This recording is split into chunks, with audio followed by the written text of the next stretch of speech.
We're waiting on the Producer. producer. Here it comes.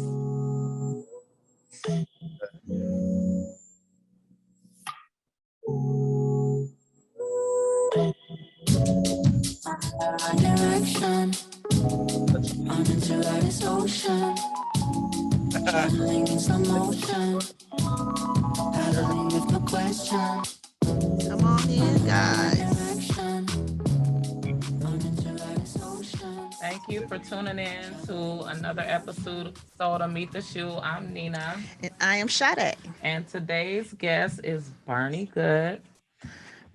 He's 36 years old. He's from New York, Queens, New York. Yep. And I'm gonna let him tell y'all his backstory. But he's a business owner and he helps people with finance and credit. So, Bernie, you want to tell the viewers about your business? Sure. So what we specialize in is getting people's credit right? So what that means is we're going to repair your credit if you suffer from, a horrible credit score, a horrible credit profile. We're going to basically repair your credit, dispute all negative items, get it off of your credit report. And then what we're going to do is we're going to build your credit up so that you're prepared for financing. And what financing means is anything from mortgage, anything from car loan, anything from personal funding, business funding.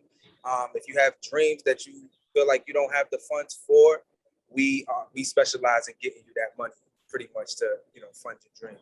So we try to handle anything from the smallest credit profile to the largest credit profile. Just because you have a 750 credit score doesn't mean you know what to do with it. We teach Right. people to leverage their credit. What if a person is starting a business and they're in the 500s? What do they need to do if they wanted to hire you? What like suggestions would you give them before they would try to get their business going that they could do on their own before they start spending money? Okay, so there's two things. There's two ways to go about it, right? You can build up your business credit, which is the longer way, or Mhm. you can build up your personal credit and be the personal guarantor for that business, right? Let me break it down for you. So if you're starting a business, you have an LLC, what I recommend everyone go do off top. As soon as you file for your LLC, you want to go and file for your Duns and Bradstreet number as well, right? You want to start building up on that Duns and Bradstreet number. A lot of people are under the impression that your business credit score is the same thing as your personal credit score. It's not that, right? Your personal credit score is your personal, used off of your social security, and your business is solely dependent on your EIN, right? That's the employee identification number, right? So what your business credit score is called your Paydex. You want to start building up your Paydex score so that you can qualify for business credit. And that's the long way. You start off by getting little net 30 accounts like Quill and Uline. And what those do are they add trade lines to your business profile, right? And then you work your way up. Next you'll go and get store cards, right? Like anything from Staples, BJ's, maybe like a gas card or something like that. Store cards are cards that you can only use at that location, right? At that store. Then the next step is to get the official card. So you may get a Macy's card. It may say Macy's on it, but you can use it anywhere in the world, right? Visa, MasterCard, something like that. But this is the long way. You're talking about 6 to 8 months, of building it up. Your personal credit score, that's an easier fix. If you have a 500 credit score, we can go ahead and dispute items 9 times out of 10. If you have a 500 credit score, that means that you are either using too much of your utilization or you have negative items on you that are affecting your credit score. So we'll come in, we'll give you a full assessment, see exactly what you need. Everyone with a 500 credit score may not need credit repair. You understand? So we'll give you a full assessment, let you know exactly what you need. And if it is repaired, then typically we take anywhere from 90 to 150 days to clean up your credit report and add new positive accounts on you. So people are asking me about trade lines and stuff like that, right? A lot of people don't get the concept behind trade lines. Some people do, and they abuse it, and they don't really understand how it works. So authorized user trade lines is when someone will add you onto their credit card as an authorized user.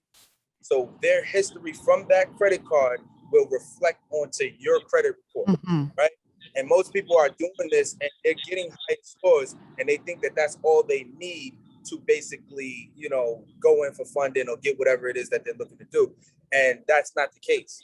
Your credit profile is built off of data points, right? They look for history, they look for utilization, they look for a mixture of credit, meaning you have to have different types of accounts, right? Not just credit cards. So credit cards, personal loans, student loans, mortgages, finance vehicles, those are different types of accounts, right?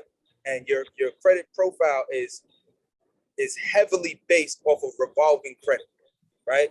Revolving credit is anything that you swipe and you get it back, right? After you pay the bill. And then installment credit is anything that you pay and it goes back to the bank. You don't get it back. So if you have a credit card, swipe it. When you go to pay that bill, the money comes back to you. It's like a revolving door. But if you have an installment loan, something that you're paying on, like a house, a vehicle, furniture, that money goes to the bank every time that you pay that bill. So you want to focus on your mixture of credit. Be sure that you're understanding the game. It's not as simple as you think to add a couple of trade lines onto you and you're gonna be golden. I be rambling. Y'all gotta stop me. No, this is good information because I started my children to be on my credit cards as authorized users about 16 and 17 years old. Right now they're 20, 21. And their credit score is like 750, 780. Beautiful. So what's the earliest? Can they go on before the age of 14? Let the viewers know, because they probably don't even know, what age is the earliest. When they should. So you can absolutely, I believe the age is, every credit card is different, right? So some cards is going to tell you that you can start at 15, 16. Some credit cards are going to tell you can start at 17. So you just got to pretty much call up your card and ask them what's the earliest that I can add an authorized user if it's my child or whatever the case. They'll let you know what age it is. But typically I see people starting to add their children around 16 years old. Okay. So, by the time they're 18, they're ready to go. That's how they do it. They was ready. And I'm like, oh, you ain't ready. You still got money. You got to watch your credit. You can't. So Bernie, what got you into the business? What made you pick finance and credit, and for you to go hard and take this serious step to make this a business for you? What made you go into that? Okay, that's a good question. So for me, just like anybody else, I'm sure that when you go through something and you get through it, you start to realize how this can help other people, right? So for me, I was stuck with something. No one ever taught me credit, like ever. Like a lot of us, we're not taught in the household what credit really is. So as me being young, I went and I got a Wells Fargo credit card. It was like a secured credit card. Didn't know what that word meant, secured, right? And then I went and I put some furniture in a family member's name. You know what I mean? So they didn't do the right thing. I didn't do the right thing with my secure card. And then later on in life, that was haunting me. I didn't even know it was on my credit report because I never even pulled my credit report. Okay. So I was trying to get a vehicle and I was trying to get an apartment, and I got denied straight up. I was in there embarrassed. And I said, all right, what? It's funny because when we start speaking to things, like our vibrations, then doors start opening, right? If you never spoke to credit before, then you're not even going to meet anyone who may be able to help you, right? Right. So with me, I was speaking to it. I was down and out. I was feeling, some type of way about not being able to get approved. And I just started speaking to it. And out of nowhere, someone that I knew actually was in the business already. And they kind of like introduced me to different ways that we can remove things off of your credit report. I never heard of this before. Right. How old were you at the time? At this time, I was literally, I was probably 30 years old. Okay. Yeah, I was 30 years old. I'm 36 now. I was 30 years old. So they introduced me to something that I'm late in the game. You know what I mean? I didn't even know, right? So they showed me a few tactics as to how we could remove this off of your credit report. It didn't start there at the business, right? Because they showed me, but they weren't as good at it at it at the time themselves. So for me, I had to go out and still find other resources to help me, with my dilemma. So Okay. once we found the right people, I got with them and we formed like a very good bond. I had the bright idea. I'm always forward thinking, right? I had the bright idea. I'm like, listen, if you get this off of me, I promise you, I'll bring you at least 100 people. You Okay. know, um, and they got Did me. you bring 100 people? We're like at least 700 people in right now. Oh, okay. Okay. All right. So you overdid it. Oh no, that yeah, definitely overdid it like that. That because the thing is, I was just trying to show them. In the beginning, we started off. They were bringing in clients. I was bringing in clients, and we had a small little in-house business, right? Right. And then I started realizing that I'm kind of good at this. I started realizing like, hey, hold on, this may really be a business. So Right. then I focusing my time and energy just on bringing in the clients and not necessarily doing the work part, Oh, myself. So I told them, I'm like, listen, you do the work part, leave the clients up to me. I'll bring in the clients, and we never look back. We never look okay. back. And yeah, literally right now, in a year and a half, we pulled in 500,000 off of credit repair and Okay. funding. And Okay. we're looking to Yeah, looking so at you're definitely an expert. something like it. Right. They say what they said, 10,000 hours, you become an expert. I'll That's Oh, definitely. yes. right. Yes. So what did you do prior to you becoming an expert at finance and credit? What were you into that? Because it had to come from somewhere. I mean, counting money, getting money. Mhm. You had to have some. Did you go through like a time in your life where you didn't have nothing, so it was real rough, or So now we get into the good stuff, right? okay? Now we get to the sauce. This is what the people That's right. for. They're like, what did you do before this? Oh, That's yeah. right. Yeah, I was a hustler. Like I Okay. sold drugs. For a nice portion of my life, I sold drugs.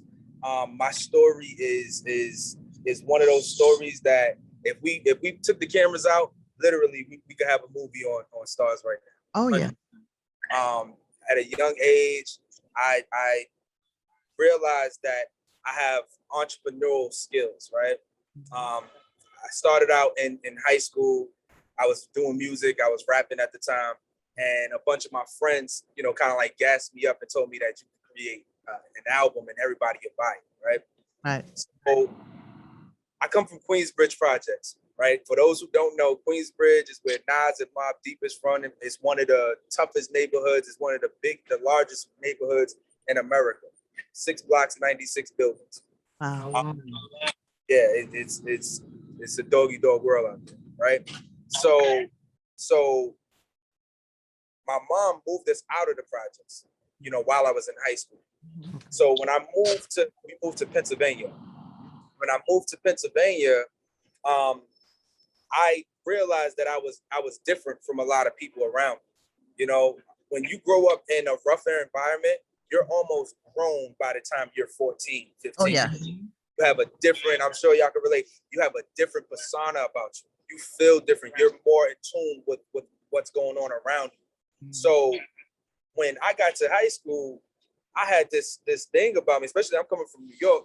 I had this energy with me that pretty much allowed me to, let's put it like this. I looked at people my age like they were kids. Mm-hmm. It's my first time actually getting to see innocent kids, like innocent teenagers. Yeah. In Queensbridge, it was no innocent teenagers. Everybody's grown. So I'm looking at it like, all right, cool. If I start rapping and y'all gonna buy the album, I'm about to put everybody to work. Like, let's get this money. So created the album. I went and I had my only job in my life, I went and got a job at a clothing store. And this was solely to fund my album, right? So I went, got the job. I stayed there for about 4 months, got the money up to fund my album, and then we dropped the album. I'm talking about like we did the whole promotion in school. We were hanging flyers up. The teachers were allowing us to hang flyers up to advertise, and we did numbers. When I say we did about $9,000, in high school, that's major. Yeah, You know what major outside high school. Exactly. So I was able to pay my people, give them a nice cut for helping me out, selling the album. And then in that moment, I'm like, I'm never working for anybody again in my life. Like I had my mind made up. I'm never working for anybody else. Right. So dropped out of high school, had some trouble at home. Me and my mom, we weren't the best of friends. And plus at this time, I'm 17 years old. I'm feeling myself. I got a pocket full of money. I think I'm grown. Right. So I wound up going back to New York. Okay. York why? The money wasn't, it was more easier in New York versus Pennsylvania?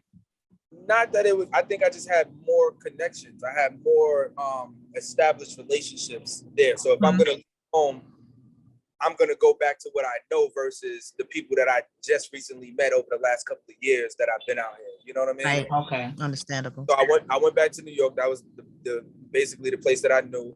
And that's when things started going left for me. That's when I still had this entrepreneurship mind.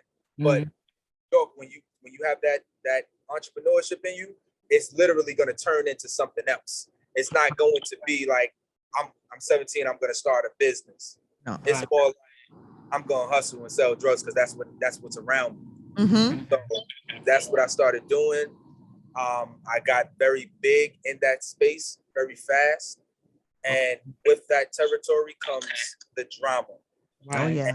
Hence why I'm in this wheelchair to this day. I got shot when I was 20 years old, paralyzed from the waist down, and I had to learn a very hard lesson very fast. Right. Do you have any kids? No, I don't have any kids right now. Nope. Oh, okay. I have a fiance. We are looking to start a family though. Okay, right. That's good. Right.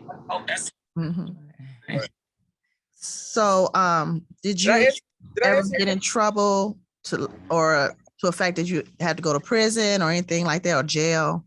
Absolutely. So after I got shot, I'm in the wheelchair.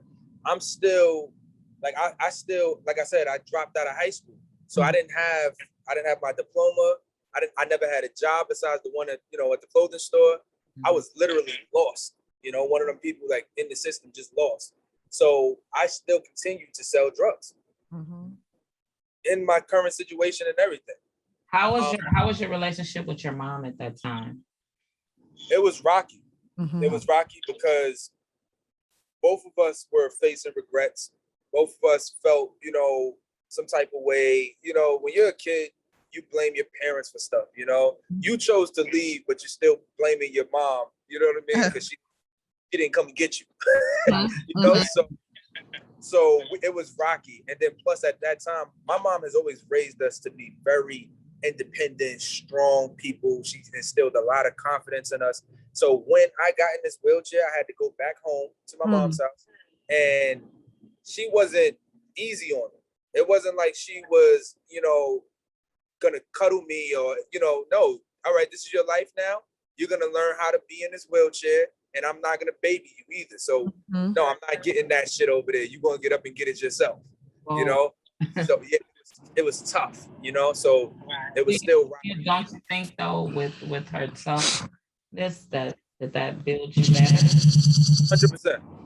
100%. I give my mom the credit all the time because she didn't even know what she was doing at that time. Like she built a beast in me, because now it's like, imagine having confidence, getting, having something traumatic happen to you in your life, losing that confidence, and then having to build it all the way back up again. You know what I mean? It's like you were torn down, humbled in the most craziest way, and then you had to get your sense of belonging back. my mom was very detrimental in that process.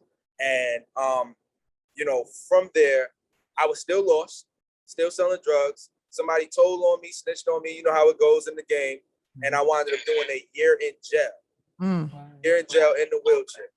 And this is where I'm like at the bottom. This is the worst of the worst for me. And I'm like, I got to get my life together.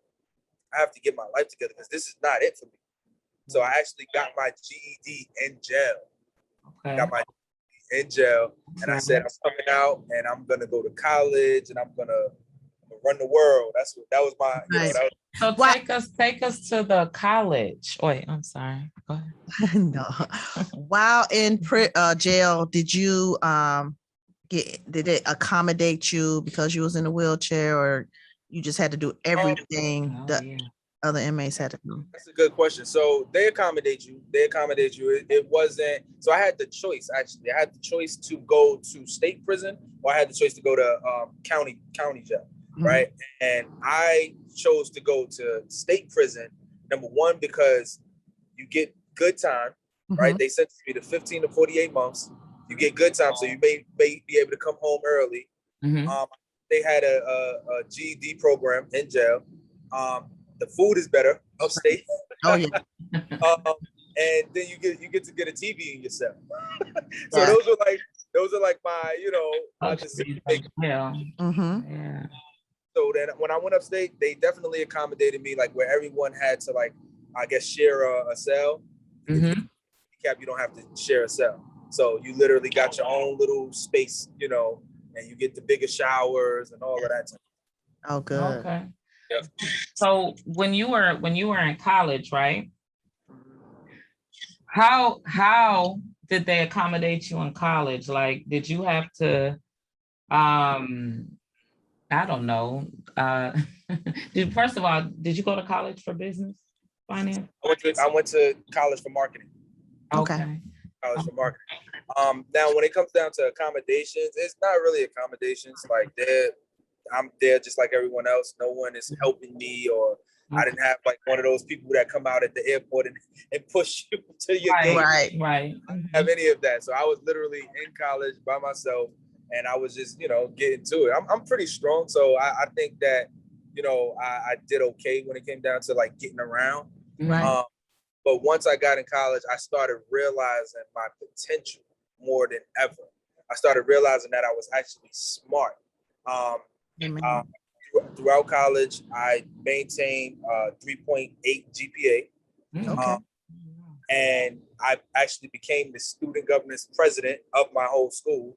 The first Black president so we had a new school. We were transitioning into a new college, and I was like the first president there. So I got to cut the ribbon on the school, and I did some major things. Really showing myself that, number one, I can do this, and then I can get along with others. Like when I say others, I'm speaking of white people, just to be frank.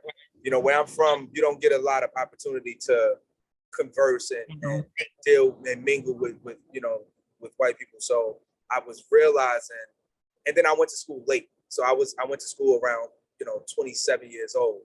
So my mind is different. I'm not there just for a degree. I'm watching how the professors control the environment. I'm watching how they speak with each other, like who's in the room. Like, that's what I'm seeing. I'm like, wait a minute, hold on. I see this for me. This is some real bullshit. So, you know. How did they treat you with you being so smart? You know, you being a Black man, you in a room full of, you know, other. You know, it's crazy. I'm gonna let you finish your question. I don't want to. No, I was saying, like, people that are of their races, that you're as smart as you are, and you being amongst them. How did they treat you? We had some controversy. Especially for the people who I was going against. Like when you are student governance president, they treat it like a real election, right? Like you're gonna go up against someone else who's running for president, right? And there were white people, and you know, it was a little funny business going on. They felt some type of way, you know what I mean? But you know, when we come into any situation, I think our swag and our just, our presence speaks highly for ourselves, right? So I Right. think for me, that's what did it, but they didn't like it at all. And they didn't know that you previously you were in They- an entertainer, so you had an extra, you had some exactly, extra on you, huh? they didn't have a clue. That's I'm a great marketing all thing. the way. Listen, marketing all the way. These are kids I'm dealing with. Mind you, I'm 27. It probably wasn't fair. You know what I mean? So I'm looking at it like, nah, you don't even understand. And I got a little bit of money. I'm about to go put all these posters up. Y'all gonna see my name everywhere. Y'all don't even understand marketing. Right, I've done right. this You were teaching them how to up them. 100%. Right. Yeah, 100%. yeah. It probably wasn't fair, but you know, So you do what you had to do to win, no matter what, right? So one question Mhm. for business credit, it starts from 0 to 80. Now, Yes. what is the ranges from, bad, fair to excellent? What are the So ranges? 80. So when you have an 80 payday score, that's excellent. When you're at a 40, pretty much you're doing bad. It's okay, but it's not where it needs to be. Some people don't have any score, and that's the worst that it could be. Yeah. You know what I mean? So when you think about it, right, it's kind of the same system. Like when you think about personal credit. So personal credit, what most people think, they think that it's 750, like, and No, they it's don't understand that your score can go up to 850. Mhm. Yeah. So it's pretty much like if you're at a 500, your score is pretty bad. You know what I mean? If you had a 0, then that's like pretty much the worst that you could be. But there's a loophole to that, because when you're at a 0, like if you don't have any credit score at all, I would rather work with you versus some 500 credit score, because I know that we can take your 0 and turn it into a 750 in 60 days. Whoa. You know what I mean? We add primary accounts onto you, we add trade lines onto you, and we'll build up your personal credit score within 60 days and have you ready for funding. Okay.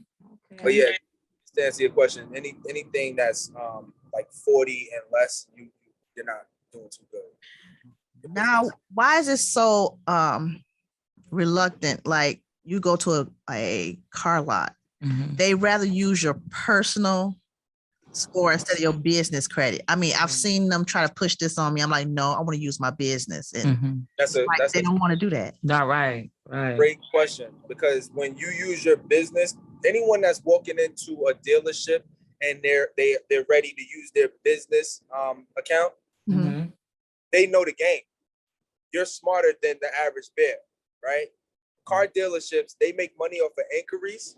They make money off of, so when people think that they're going into a car dealership and they think that they got to get their credit pulled and all of these places, that's not the truth. You can absolutely go into a dealership with your own loan already from a private bank that you bank at.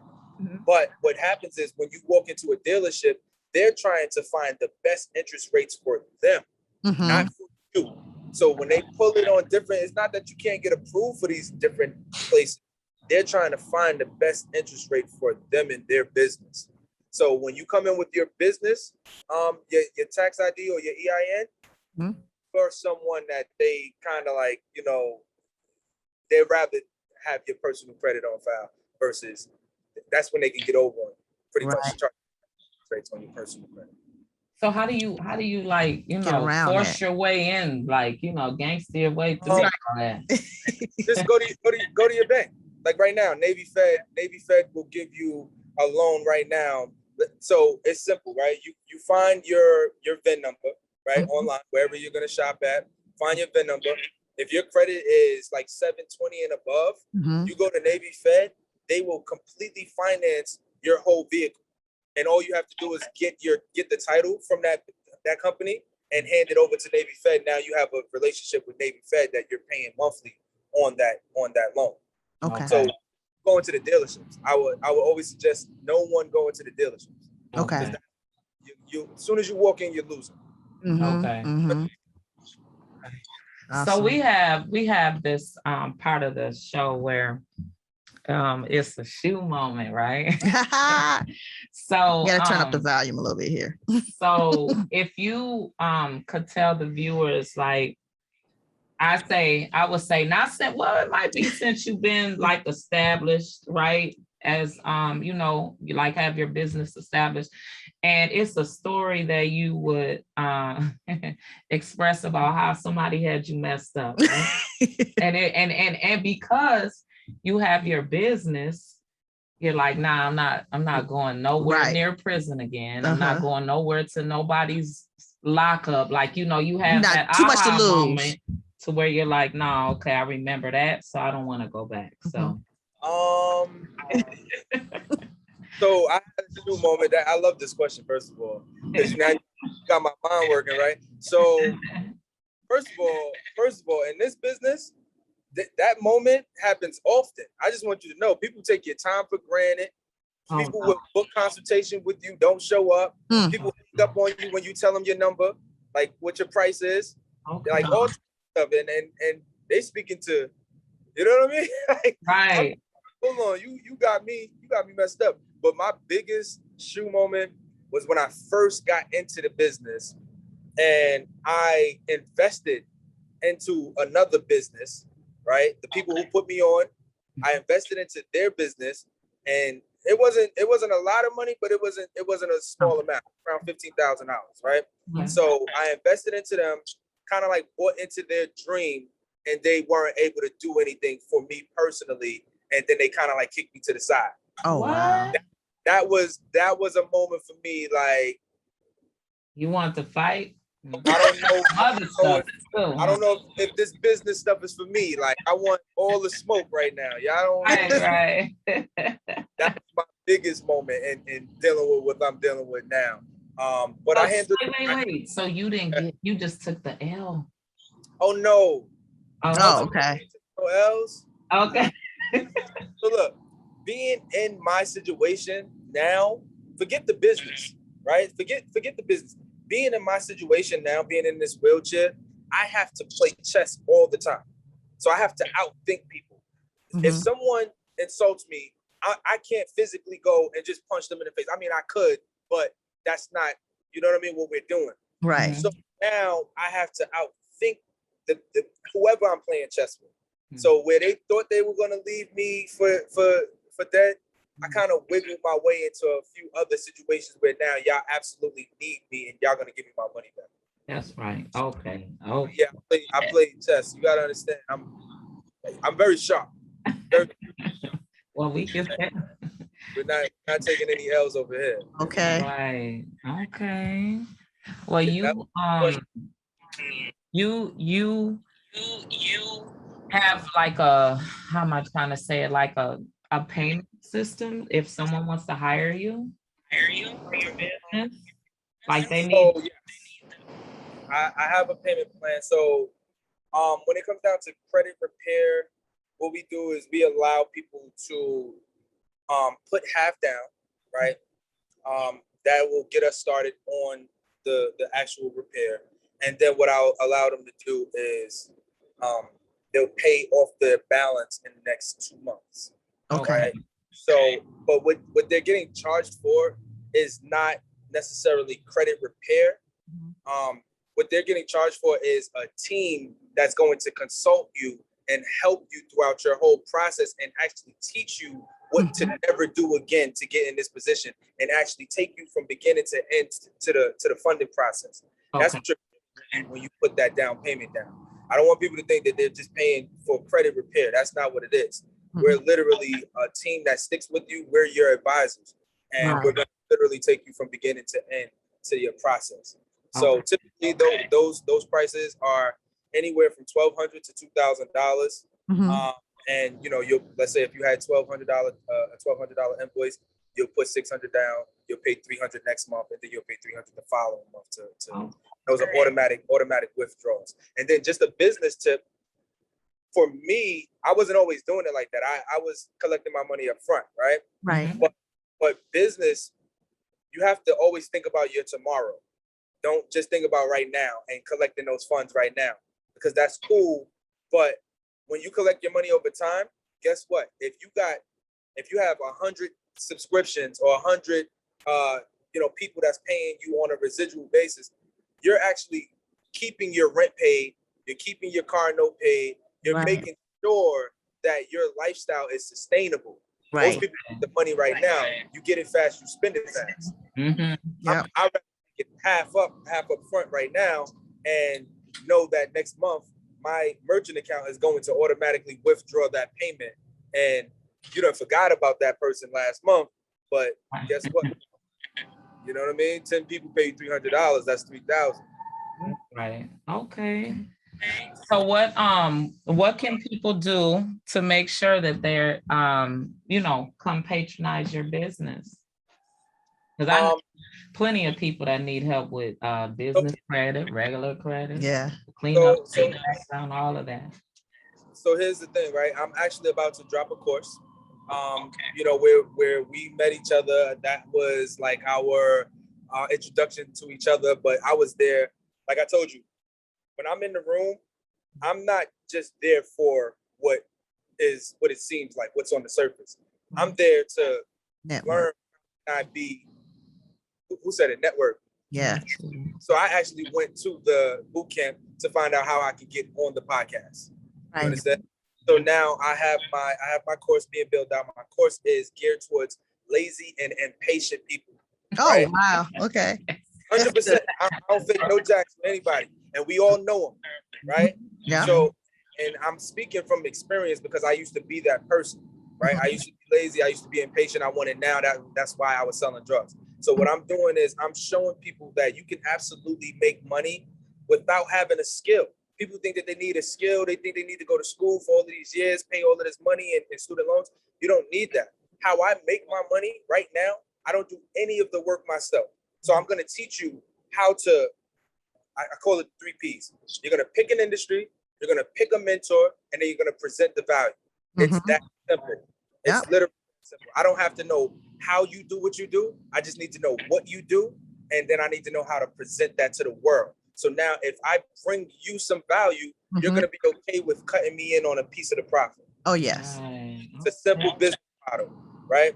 So I'm teaching people how to package this information up, whatever information it is from whatever industry you're going to. I'm teaching you how to present it to the world. I'm teaching you how to take your credit and leverage it to build up your brand so that you can present it to the world. I'm teaching you a bunch of stuff. Like I'm giving you 5 different industries inside of the course that you can attach yourself to and start making money instantly.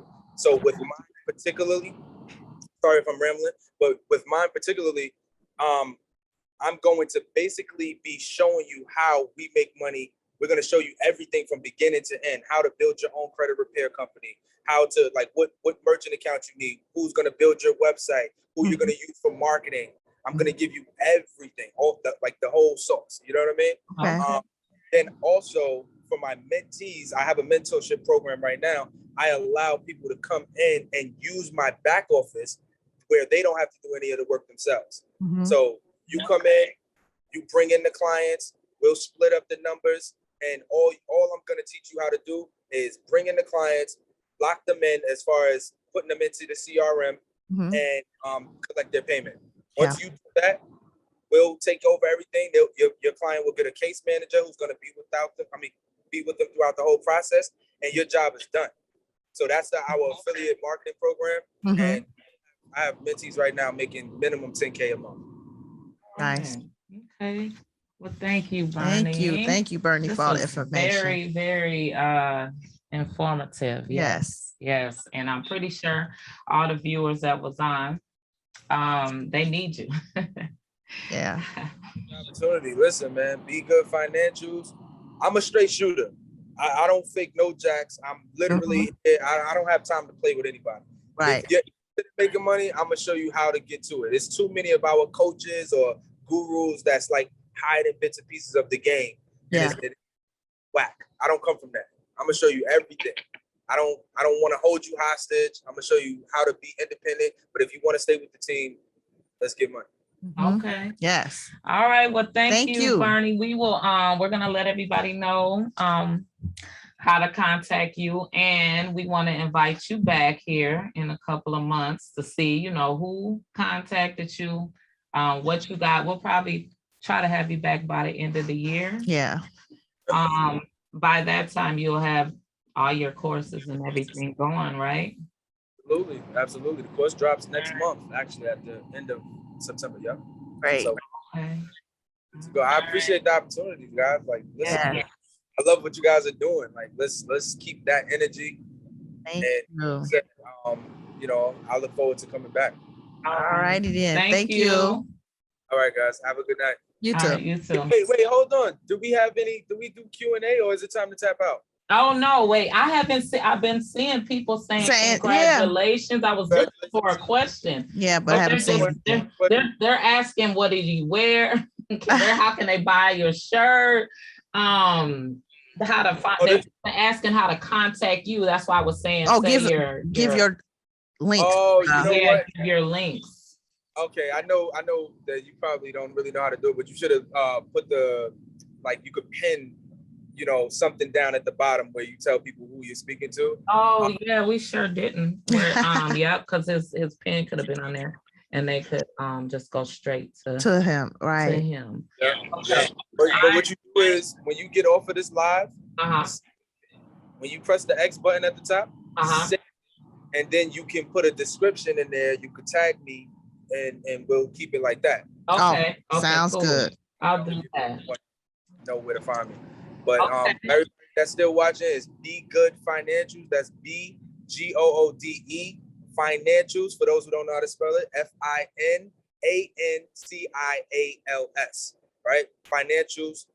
You can find me everywhere with that that link right there. Okay. Awesome. All right. Thank you, Bernie. And I'm about to do that. I'm about to save it now. All right, cool. Yeah. All right.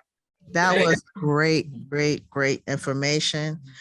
So you guys looking for trying to get your business credit up, personal credit, he can help you guys. You can find everything that's going to be on the link in our description as well.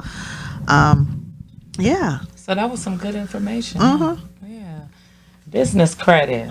We all need that. Okay. Yes. Business credit. Okay, so this week, we're gonna switch gears, right? Okay. Okay, so this week there was a teacher in Louisville, Kentucky. I wanted to touch bases with this. He got into a confrontation with a child, like a middle school kid, and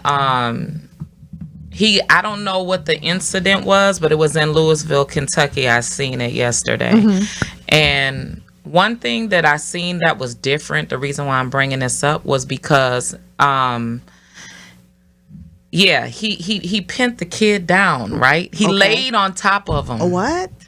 And so his friends were telling him, get off. And the kids were trying to pull the teacher off, right? Okay. Well, even the other teachers came, and a teacher tried to separate the teacher from the kid, right? Do you know this man grabbed the top of the kid's head, his dreadlocks, and would not let go? The teacher. The teacher would not let go. Oh, wow. The teacher would not let go. And the kid that was being held and pinned down, he was punching the teacher, like trying to literally get him off. And see, you can see that he was, holding him down. And they didn't understand why. And all the kids are like, why are you doing that? Why? Everybody was asking him why. And then when the other teacher came and the other teacher tried to separate him, he wouldn't let go. And I just want to say that I wanted to speak on that because with all the vaccination and all the mask and everything that's going on, it's like people's losing their mind. Yeah, everyone. It's a lot. And the kids are going back to school, so the kids go back to school early now. They start school next Monday, right? They start a week early. And so it's just like, how do you, what do we do as parents? Do we prevent, because I have a high schooler this year. And what do we do to prepare the children from, those type of interactions, they have the kids with wearing a mask now because of the Delta is, more, flamed up, I I guess. think everybody's on like high emotion, like kind of angry, got some kind of negative problem. Angry. It's Well, like they're teachers, so negative. it's like you don't want to. Do you think that they're just that upset that they've been off of work all this time? I'm It's a not sure. struggle or I'm what? not sure. Because when during COVID, every parent was thanking and congratulating teachers. Majority of the parents, right? That they realized that the teachers were the babysitters, They are. right? And that they were Majority of the under a lot of stress and a lot of pressures, because a lot of parents, even such as myself, we couldn't do the teacher's job, right? Exactly. Couldn't get the kids to listen. They want to sleep, they want to sleep all the time, or they want to eat up everything. Just doing schoolwork just wasn't it this past year. It But was stressful. I would be upset if that was my child.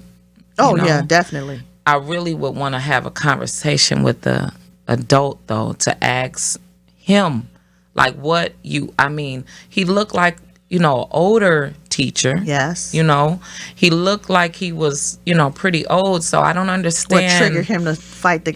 Yeah, did the it's boy like, hit why him did- first, or Yeah, it's like all it's those. got to be something because naturally, leading to that. as a parent, you naturally go and attack, right? Mm-hmm. And so when you are looking at a teacher, you're like, man. You look at the teacher like the police in some Right. instances, because you're trusting your child with them during that time. It's like, okay, I can't not send them to school.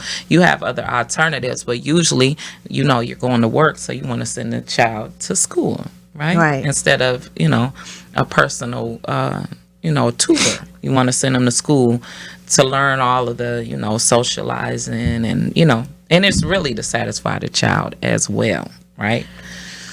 I think it's something happened before. Something happened prior to it, so we need to know a little bit more of the story. You got to know the whole huh? story. It has to be more than that.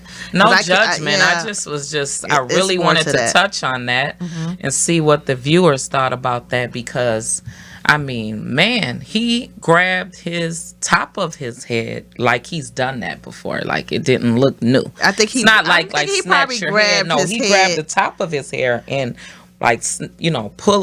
pulling him towards him, and he would not let go. Wow. Two hands, no, not one, two. So it's like, okay, teacher, Mr. Teacher, what's Right. going on, Mr. Teacher? What he do to you?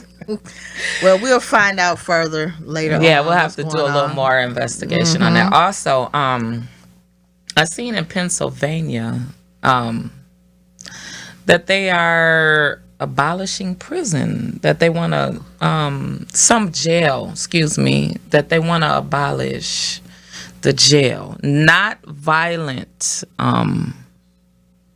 they're saying Offenders. residents now too. Residents, okay. They're saying residents. Yeah, more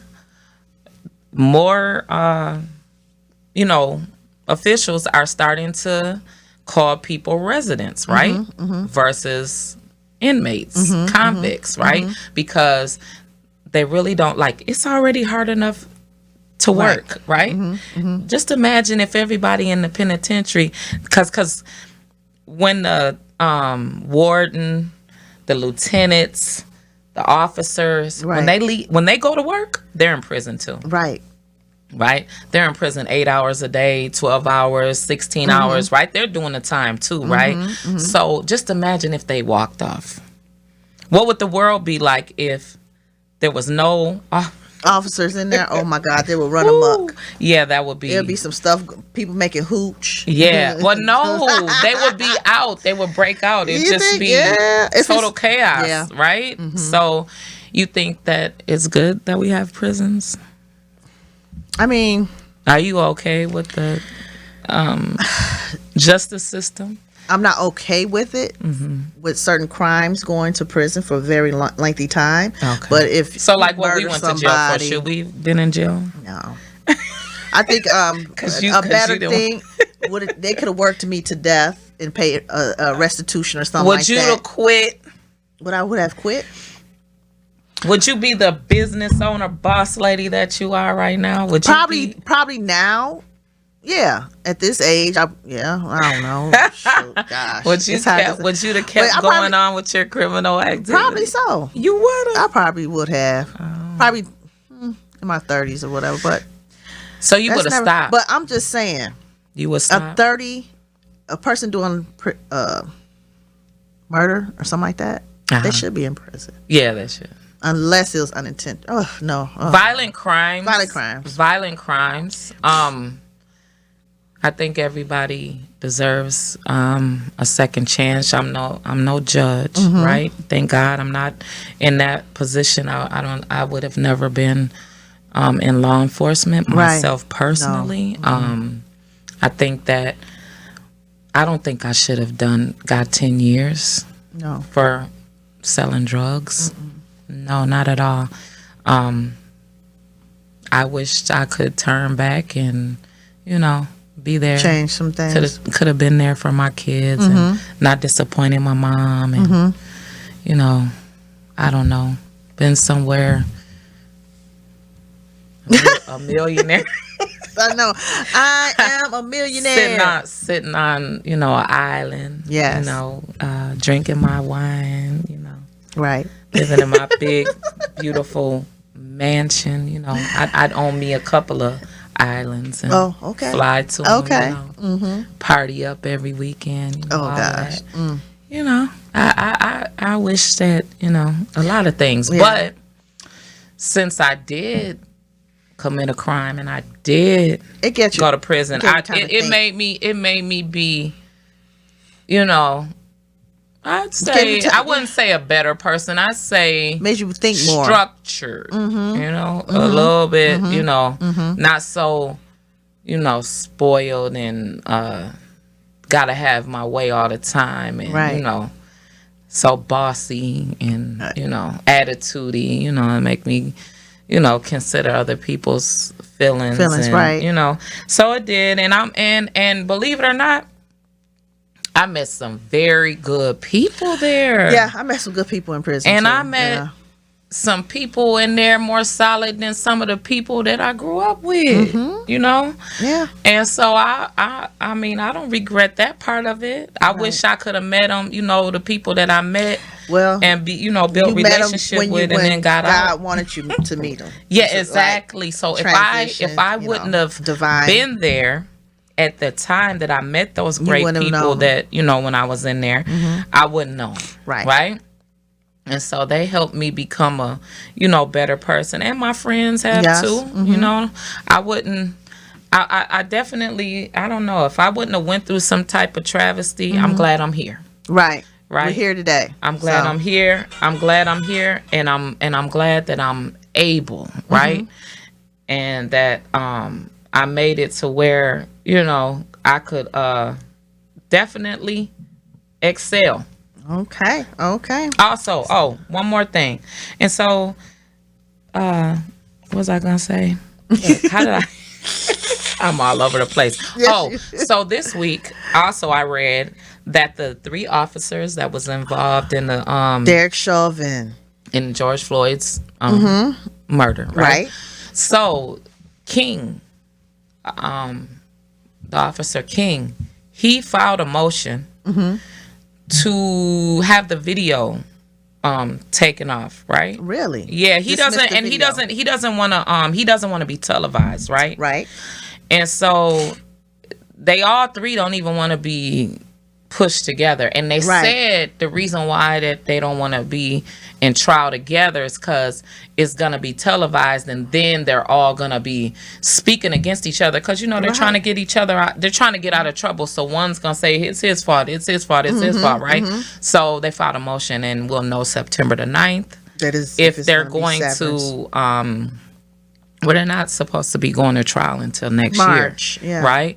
But September the 9th, that's the judge has until September the 9th to decide if he wants to if he's going to allow the cameras in or not, and then they're being charged federally Yes. and state, so they got a double dose. Right. What are your feelings about that? Well, just like I said last time, the new guy that was there, probably what, on training 3 days. Yeah, he didn't I, know he what's he going really on. didn't. Yeah. Yeah. The other ones, they So- were on so they were on it's- they were on the field for 20 years. Uh-huh. They've been officers. They know what they was doing. They know how the streets go. They've been Right. doing it all the time. What he did on national TV, he's been doing to numerous people before. Mm-hmm. Right. You know what I'm saying? Him and his team. So you know what I'm saying? the- Tao should be separate from Lane and King, right? yes. And who's the new guy? Is it King? The one that was on there for 3 days, on the force for 3 days. They both weren't there that long. They both didn't even. Right, they so- both were obeying the commands of the senior Of their senior officers, right. Right. So You know, not. I think not they should be more lenient on them. on the three, on the two, young- on the two, The two new the two new people. rookies. The two rookies. Yeah. So You know, it's they were taught by two wolves, definitely, right? And Yeah. so they had to follow the commands of two senior officers that had been abusing people for years, Many right? years. And so then, you know, they come in and they get thrown under the bus, and it's like, you know, there goes that do you wanna tell, or do you wanna, right. Or you're gonna follow gonna go to what we jail. say. But okay. All Thank right. you guys. Thank you for tuning in today. You know to follow us on Facebook, Instagram, and YouTube. Please subscribe to YouTube. Beat the Shoe. Thank you and have a great night. I'm in the right direction. I'm into this ocean. How do I save this? Emotion. I think. Battling with the question.